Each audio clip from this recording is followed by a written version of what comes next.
Shalom para todos. Com a ajuda do Eterno, estou começando a fazer pequenos shiurim das parashotes. E vou começar pela parashá 12ª, que está em Gênesis, no final do capítulo 47, início do capítulo 48 em diante. Essa parashá chama-se Vayri. E nessa parashá nós vamos ver que Israel chama a Yosef para que ele traga os filhos Menashe e Efrai para ser abençoado. E Israel ele dá a mesma bênção tanto para Menashe quanto para Efraim, porém com as mãos invertidas.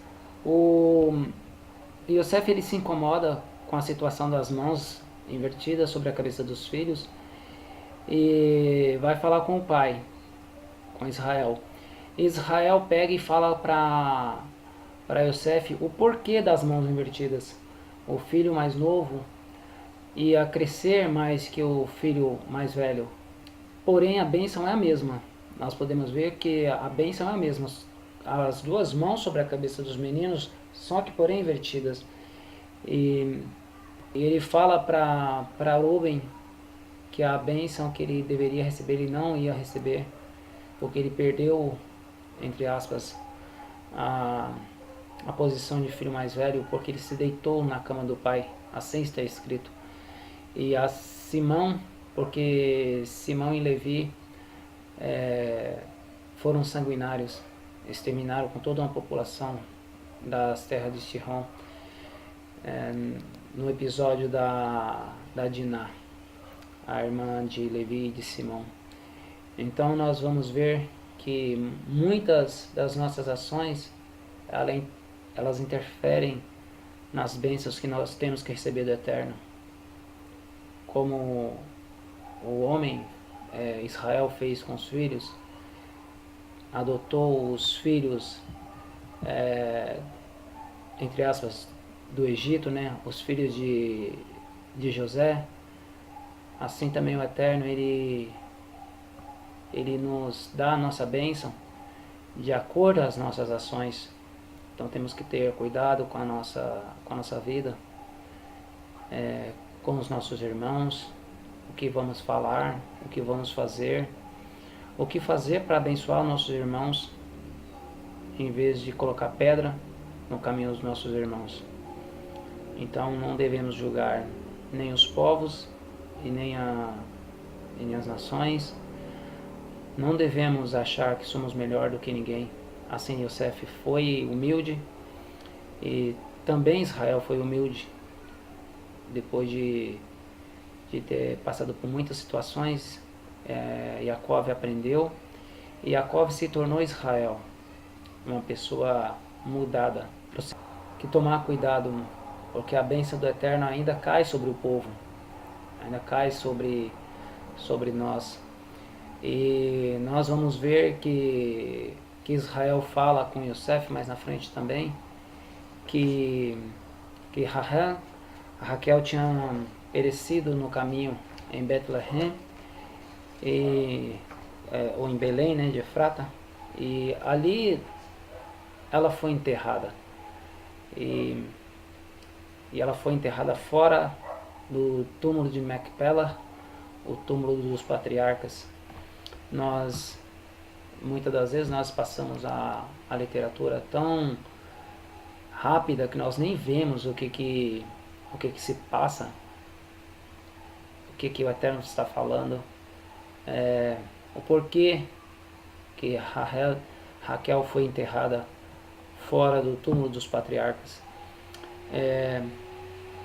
Nós vamos ver alguma coisa referente a isso no livro de Jeremias, no capítulo 31, no versículo 15, como está escrito: assim diz o Eterno, uma voz se ouve em Ramá, lamentações, choro e amargo. Raquel chora seus filhos, não quer ser consolada quanto a seus filhos, porque já não existem. Então o que o profeta Jeremias está proferindo. Está falando que os filhos de Rahel são os filhos das nações. Eles se perderam entre as nações. A casa de Efraim, ele é descendente direta de Rahel, de Raquel, porque Raquel ela era mãe de Yosef, mãe de José, e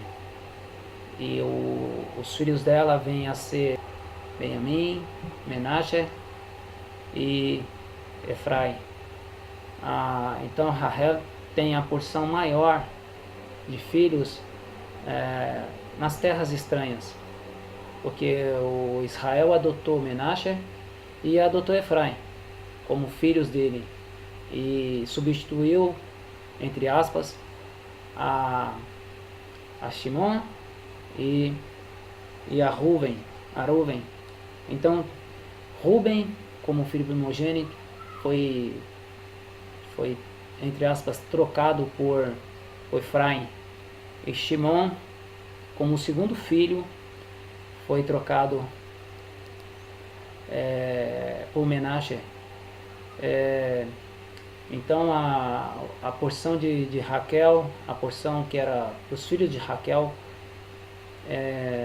foram distribuídos entre as nações, porque os filhos de José, sendo adotados por Israel, eles receberam as bênçãos, mas eles não eram literalmente nascidos nas terras de Canaã ou nas terras de Israel, e também eram filhos de mãe egípcia, porém adotados por Israel.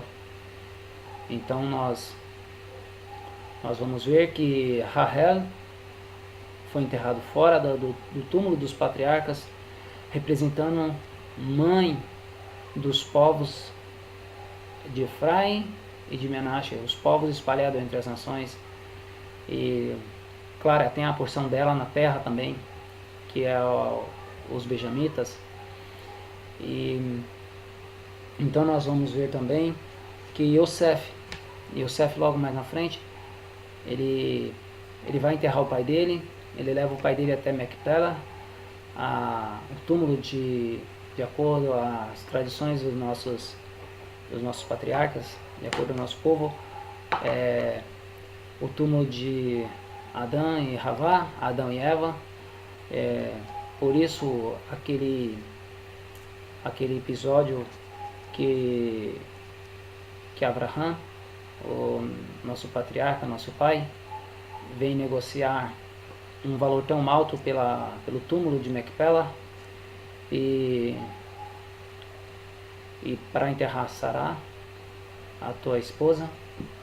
E ali também Abraão foi enterrado, e Israel também pede para ser enterrado junto dos pais dele, Isaac e Abraão. E ali foi enterrado Israel no túmulo de Macpela. Mas podemos ver também que Yosef, ele cita, já no final dessa paraxá, para os irmãos dele e para os filhos dele, que ele queria ser enterrado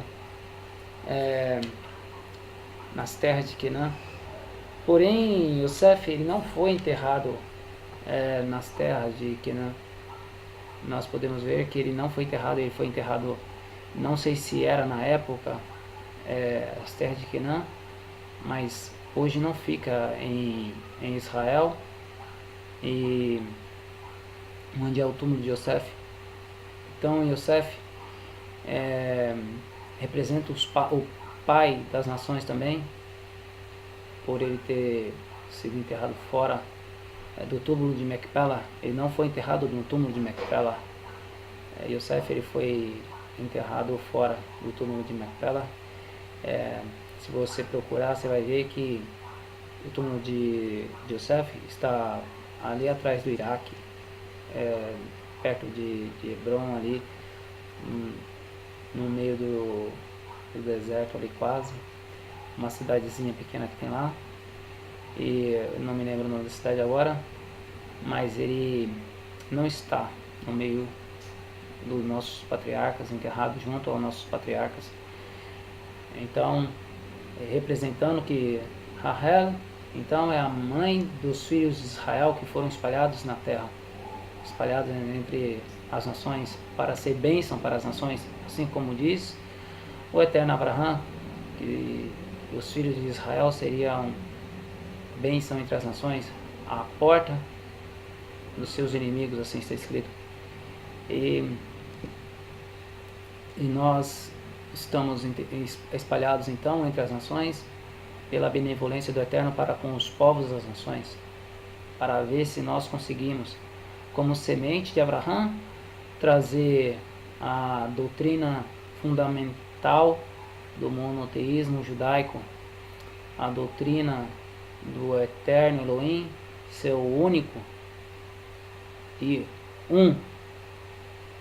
não vários, e soberano sobre todas as coisas, sendo ele o construtor, arquiteto de todos os céus e de toda a terra, de todo o universo, sem ninguém junto dele, nada comparado a ele.